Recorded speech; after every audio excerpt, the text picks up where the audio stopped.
I always knew that I wanted to be a cop. Even when I was only 6 years old, I used to run around with my dad's handcuffs, and I tried handcuffing various pieces of furniture to random objects in our house. I even tried handcuffing my dog once, which resulted in a submission to America's Funniest Home Videos. Anyways, what I'm trying to say is that I love what I do, and I tend to pour my heart into my work, even if it means sacrificing my sanity. More specifically, there was one missing persons case from a few years ago that haunts me to this day, that makes me wish I didn't care so damn much. Dispatch to 113 Alpha. This is where it all started. 113 Alpha, go. Please respond to Maple Drive for reports of a suspicious vehicle that's been sitting on the side of the road for over an hour. The vehicle is a blue station wagon, possibly a Subaru. 10-4, show me en route. After approximately a 5-minute drive, I saw a blue Subaru Outback sitting up ahead on the side of the road. The sun was setting, and I could see that all the lights were off, but smoke from the exhaust meant that the car was still running. I parked my cruiser several feet behind the vehicle and I got on the radio. 113 Alpha to dispatch. Go ahead. I'm on scene with the blue Subaru Outback. Please run Maryland license plate number Hotel Charlie 9355. Stand by. While dispatch ran the tag, I exited my cruiser and I began to approach the vehicle on the driver's side. First, I touched the rear of the trunk of the vehicle. In case you're wondering why cops always do that, it's actually because we're solving our own murders.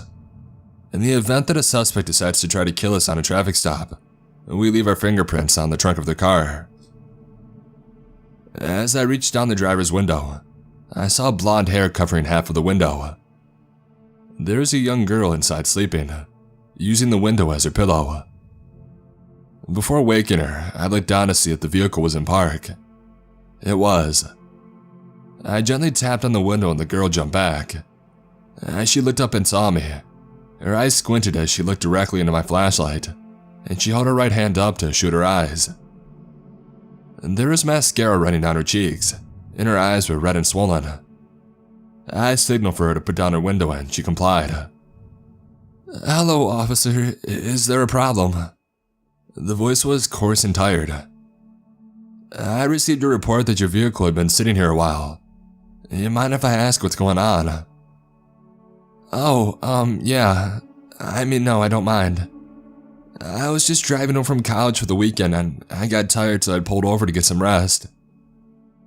"Oh, do you go to the University of Maryland?" "No, I go to Virginia Tech actually." "Well, you're pretty far in the suburbs over here. What made you come out here to rest?" "I thought it'd be safer. There's more lights over here and I felt more comfortable." "Alright, well, do you have your license with you?" She reached over to her passenger side seat and handed me a license. I thanked her and I returned to my cruiser to ask dispatch to run it. Simultaneously, dispatch advised me that the vehicle returned as not stolen and valid. Once dispatch had ran her license and advised everything was good to go, I returned to her vehicle. "Hi, Vanessa, here you go. How much farther do you have to go until you're at your parents'?" "They live in Pittsburgh, so another couple hours." "If you still need some rest, I would recommend getting a hotel room. But really, Virginia to Pennsylvania isn't too far of a drive. Did you take any medications or drugs today?" No, nothing." I didn't smell anything on Vanessa's breath, and she didn't exhibit any sure signs of drug abuse besides just looking incredibly tired. "Are you okay to keep driving?" "Yeah, thank you, officer. I think I'm alright to finish the rest of my drive now." I told her that she was free to leave, and I waited until I saw her pull away. I advised dispatch that I was clear and I told them to put me back in service. After about 2 hours, another call went out. "Dispatch to 113 Alpha." "Go ahead. Please respond to the park for a report of someone lying on the ground. A citizen called in saying while they were walking their dog, They observed somebody laying on the ground but didn't feel safe to approach. Please advise if medics are needed once on scene. I activated my lights and siren and I sped to the park. It was nearly 9 p.m. and the park closes at dusk. The park isn't very big.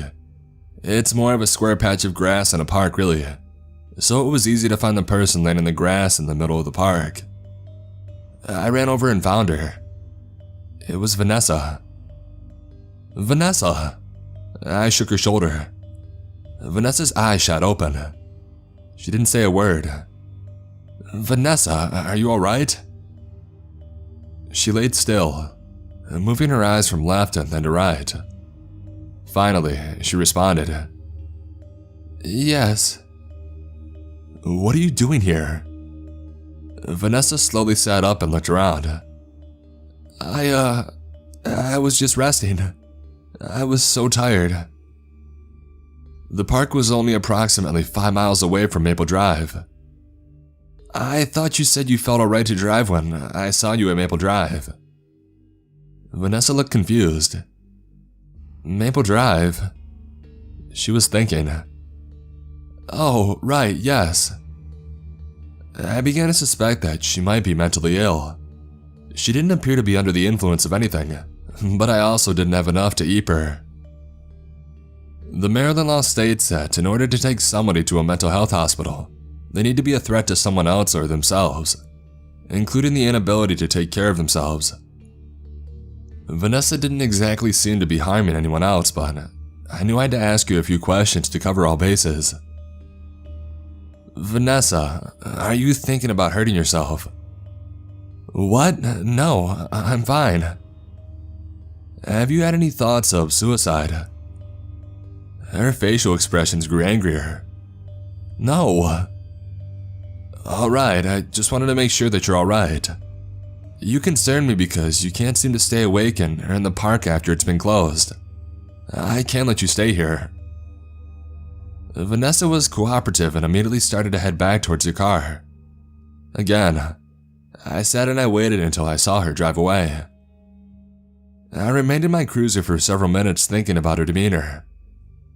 1 minute it looked like she was about to cry, but the next minute she just seemed angry and tired. I have seen a lot of personalities over the years, but I just couldn't pinpoint what was going on with her. As I sat there, the tone dropped. The tone is a high-pitched sound that comes across the radio to get all the officers' attentions before an important message from dispatch. Dispatch to all units. We have a statewide silver alert for Vanessa, driving a blue Subaru Outback. The last known contact was with her parents approximately 12 hours ago, when she left her campus residence in Virginia and was supposed to arrive at her parents' home this evening. Holy shit. I immediately got on the radio and I told dispatch that I had just made contact with Vanessa twice. Sadly, because this alert wasn't out until now, I had no reason to hold her. I started circulating the area to look for her again. This is where things got really weird. After approximately 30 minutes of driving around, dispatch got in the air and asked me to call them directly. I called and Lynn answered. Hey Dave. Hey Lynn, what's going on? We just received confirmation that cameras picked up Vanessa's car driving in New York. What? That can't be her car. I'm telling you, I just saw her. They even have her face in the red light camera and her parents confirmed that it was her. I don't know what's going on, but I just wanted to let you know this. I'm not sure who you stopped, but it couldn't have been the missing person. I couldn't let this case go. I had them replay the transcript from Vanessa's car that I ran, and sure enough, it was the same license plate number as the silver alert. At this point, even Lynn was scratching her head and couldn't explain what was going on.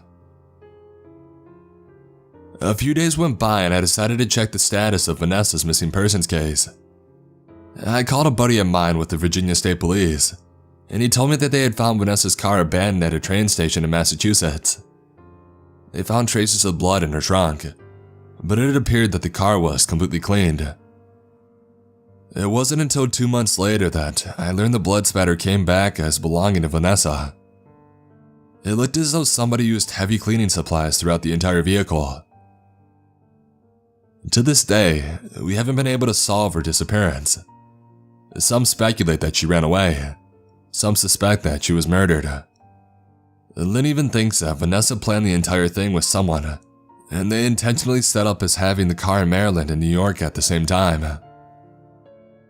As for me, I really don't know what the hell happened to Vanessa, but I can't get the image of her face out of my mind. The mascara down her cheeks, her expression of sheer confusion.